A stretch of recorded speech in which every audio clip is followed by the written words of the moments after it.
Hello दोस्तों। आज हम पढ़ने वाले हैं 12th क्लास का दूसरा देवदास चैप्टर पाठ परिचय। पहले हम इसका पाठ परिचय देख लेते हैं, जिससे हमें थोड़ा आइडिया लग जाएगा जो चैप्टर है वो किस पे बेस है, तो समझने में आपको आसानी होगी। तो पहले हम यही पढ़ लेते हैं। दूसरा देवदास कहानी ममता कालिया द्वारा, मतलब जो इस कहानी के रचयिता हैं, लेखक है, वो है ममता कालिया द्वारा रचित है। युवा मन की संवेदना, भावना, विचारागत उथल पुथल को प्रभावशाली ढंग से प्रस्तुत करती है। मतलब कि कहानी है दूसरा देवदास, उसमें युवा मन मतलब जो आजकल की पीढ़ी होती है, मतलब 18 से इतने के जो बच्चे होते हैं, उनके बारे में बताया गया है कि संवेदना, भावना, उथल पुथल कि अगर वो किसी प्यार में पड़ जाते हैं तो उनकी जो मनोदशा होती है, उस मनोदशा को हम यहाँ पर देखेंगे। यह कहानी युवा हृदय में पहली आकस्मिक मुलाकात की हलचल। ये कहानी ऐसी है कि अगर पहली बार आप किसी लड़की से मिल रहे हो या फिर लड़की और किसी लड़के से मिल रहे हो, तो ये आपको बताएगा कि आपके मन की क्या दशा है। कल्पना और रोमानियत का उदाहरण है। इसमें सिर्फ कल्पना बताई गई है, कोई सच्ची घटना नहीं है। उदाहरण है, इस कहानी में लेखिका ने स्पष्ट किया है कि प्रेम के लिए किसी निश्चित व्यक्ति, समय और निश्चित का होना आवश्यक नहीं है। क्योंकि जो प्रेम है, इसमें काम बताती है ममता कालिया जी, कहती हैं कि जो प्रेम है उसका होना वो नहीं है कि निश्चित समय आएगा तभी हमें किसी से प्रेम होगा, या कोई व्यक्ति होगा, निश्चित व्यक्ति होगा कि इससे हमें प्रेम होगा। तो ऐसा कुछ भी नहीं है। प्रेम में कहीं भी, किसी से भी, कभी भी हो सकता है। वह कभी भी, कहीं भी और किसी भी समय हो सकता है। लेखिका ने प्रेम को पवित्र और स्थायी रूप से चित्रण किया है। अब हम आगे देख लेते हैं, इसके मेन स्टोरी पढ़ लेते हैं, जिसमें आपके प्रश्न पूछे जाते हैं। संध्या के समय हर की पौड़ी पर होने वाली गंगा जी की आरती का दृश्य अत्यंत मनोहर होता है। हर की पौड़ी पर भक्तों की भीड़ जमा होती है। फूलों के दाने इस समय के रुपए के बदले 2 रुपए हो जाते हैं। भक्तों में इसमें कोई शिकायत नहीं होती। आरती के समय सहस्र दीप जल जाते हैं। पंडित अपने आसन से उठ खड़े होते हैं और हाथ में अंगोछा लपेटकर 5 मंजिली नीलांजलि को पकड़ते हैं और आरती शुरू होती है। घंटों घड़ियाल बजते हैं।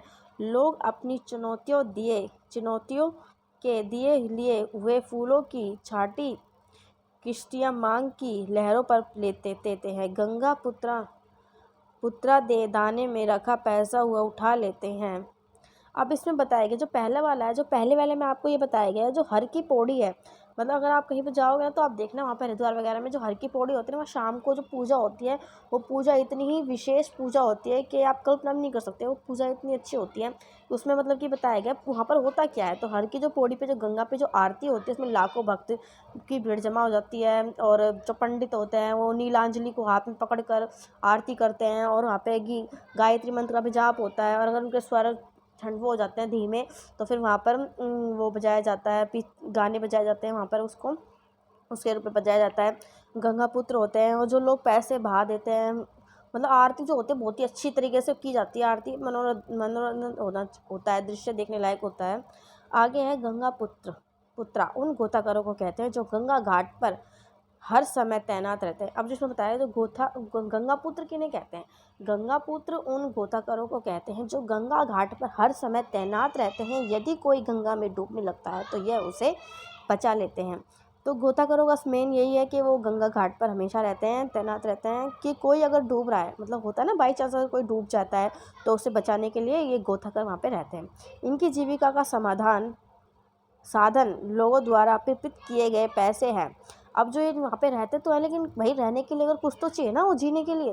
तो वो इनका जीवन यापन कैसे होता है कि जो लोग संध्या में आरती होती है, पैसा ला फूल के दान, कि जो लोग संध्या के समय आरती होती है, वो पैसे या फूल में धर के पैसे पानी में प्रवाहित कर देते हैं। उन पैसों को ये उठा कर लाते हैं और उन्हीं से अपना जीवन यापन करते हैं। लोग मनोतियों के साथ दोना गंगा की लहरों पर तैरा देता है। तब गंगापुत्र दाने में पैसे उठाकर अपने मुंह में रख लेता है। उनका पूरा जीवन गंगा घाट पर ही बीत रहा है। गंगा मैया ही उनका जीवन और आजीविका है। 20-20 चक्कर लगाकर मुंह भर में रेजगारी बटोरता है और बीवी या बहन रेजगारी बेचकर नोट कमाती है। तो इस समय मेन ये बताया गया है कि उनकी जीविका की, पहले तो हर की पौड़ी के बारे में बताया गया है, उसके बाद में उनकी जीविका के बारे में बताया गया है कि जो लोग भक्त आते हैं, जो वहाँ पैसे गिरते हैं नदी में, या जो डोने होते हैं उसमें फूल के साथ बहा देते हैं। उन्हीं पैसों को उठाकर लाकर बटोर कर रेजगारी को अपनी माँ या बहन को देते हैं, जो उसको नोट में कन्वर्ट कर लेती है। आगे पढ़ते हैं संभव। इसमें मैं आपको बताना भूल गई थी, शुरुआत में बताना चाहिए था मुझे, कि जो दूसरा देवदास है उस पानी में कैरेक्टर बताती कि उसके 2 कैरेक्टर है, संभव और पारो। तो बेस जो कहानी है वो इन्हीं के ऊपर है, संभव और पारो। अब हम संभव के ऊपर देखते हैं। संभव यहाँ अपनी अपनी नानी के पास आया है। उसने इसी साल MA पूरा किया था और वह आशीर्वाद लेने आया था, क्योंकि वो सिविल सर्विस में प्रतियोगिता में भाग लेना चाहता था, इसलिए भगवान का आशीर्वाद लेने आया था ताकि बैठ सके, सिविल सेवा में चुन जाए। बहुत देर तक स्नान करने के बाद पानी से बाहर आया और पंडे ने और जो पानी से बाहर आया था ना स्नान करके, तो वो बाहर आया तो पंडित जी ने उसके माथे पे तिलक लगाया था। अब जैसे ही उसने अपने हाथ आगे बढ़ाया ना, कलाई आगे बढ़ाई कलावे के लिए, तो सामने से फिर एक लड़की भी आई, नाजुक सी, पतली दुबली और गुलाबी रंग के कपड़े पहने थे। भाई खूब बढ़िया लगी थी, एकदम सुंदर लगी थी। अब उसने भी अपनी कलाई आगे दी। तो पंडित जी ने उसे धागा बांधा। अब वो कल उसने कहा कि अब तो संध्या खत्म हो गई है, हम कल आते हैं। अब जो इसका जो हम शब्द है ना, हम शब्द को उसके जो वो था ना पंडित जी, उसने युगल अर्थ में लिया। युगल अर्थ से तात्पर्य है मतलब कि जो प्रेमी होते हैं या फिर जो शादीशुदा होते हैं, तो वो समझ आता है कि जो लड़की और लड़का है दोनों शादीशुदा हैं, प्रेमी हैं, तो उसको आशीर्वाद देता है कि सदा सुखी रहो, फूलो फलो और जब भी आओ साथ ही आओ, गंगा मैया तुम्हारी मनोरथा पूरी करे। जब वह पहली मुलाकात होती है संभव की पारो से, जहाँ वो उसको देखता है, तभी वो उसके मन में बस जाती है, हृदय में बस जाती है और वो वहीं से उसको प्रेम करने लग जाता है और वो चली जाती है। अब आगे की कहानी देखते हैं हम। चली जाती है जब उसकी ना, चलो मैं आपको ऐसे बता देती हूँ। उसका जब वो जाता है संभव अपने घर पे, तो उसको नींद नहीं आती, भूख प्यास नहीं लगती और वो उसी लड़की पारो के बारे में सोचता रहता है। काश मैं सोचता है कि मैं क्या करूँ, मैं दोबारा मिलूँगा तो मैं अपने दिल की बात बताऊँगा उसे कि मैं तुम्हें कितना प्यार करता हूँ। अपनी मन की बात बताना चाहता है, मतलब उसको ये कहते हैं ना पहली बार जब मिलते हैं तो कैसी गुदगुदी सी होती है या फिर कितना अच्छा लगता है आपको, तो इसे वही बताया गया है। अब वो वहाँ पे जाता है मनसा देवी के मंदिर। तो वहाँ पर जब वो जाता है तो वहाँ पर एक वो होती है, मतलब कि मनोकामना की गांठ। तो वो मनोकामना की गांठ बांधता है वहाँ पर कि मैं, मतलब ये वो भी चाहता है कि संभव कि मैं पारो से मेरी मुलाकात एक बार फिर से हो जाए। तो उसने थोड़ी देर पहले मांगी थी मन्नत और वहीं उसकी मन्नत पूरी हो गई मनसा देवी के वहाँ पर। अब मनसा देवी के वहाँ पर उसकी मन्नत पूरी हो गई और फिर जो थी ना वो पारो भी देख के बहुत खुश हो गई थी, क्योंकि कहीं ना कहीं पारो को भी उससे आकर्षण हो गया था, अट्रैक्शन हो गया था। तो वो पारो कहती है कि इधर बांधो उधर मनोकामना पूर्ण हो गई, क्योंकि पारो ने भी, अभी मेरी सस्पेंस इसमें ये है कि पारो ने भी उसके लिए बांधी थी मन्नत कि फिर से मेरी उससे संभव से मुलाकात हो जाए। संभव में बांधी थी तो दोनों की मुलाकात हो गई और दोनों एक दूसरे को देख के बहुत खुश हुए थे। और ये इसमें महत्वपूर्ण, मतलब कि ये दूसरा देवदास कहानी का यही है, देवदास कि जो पागल हद तक अपनी प्रेमिका को प्यार करता है, इसलिए इसका शीर्षक यही है।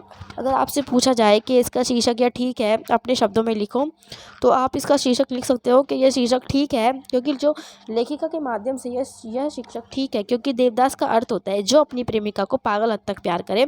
और जो हमारा चैप्टर है इसमें भी यही बताया गया है कि जो संभव है वो पारो का प्यार में इस प्रकार व्याकुल है कि उसे भूख प्यास नहीं लगती और वह पागल हद तक उसे प्यार करता है। तो इसका शीर्षक दूसरा देवदास यह ठीक है।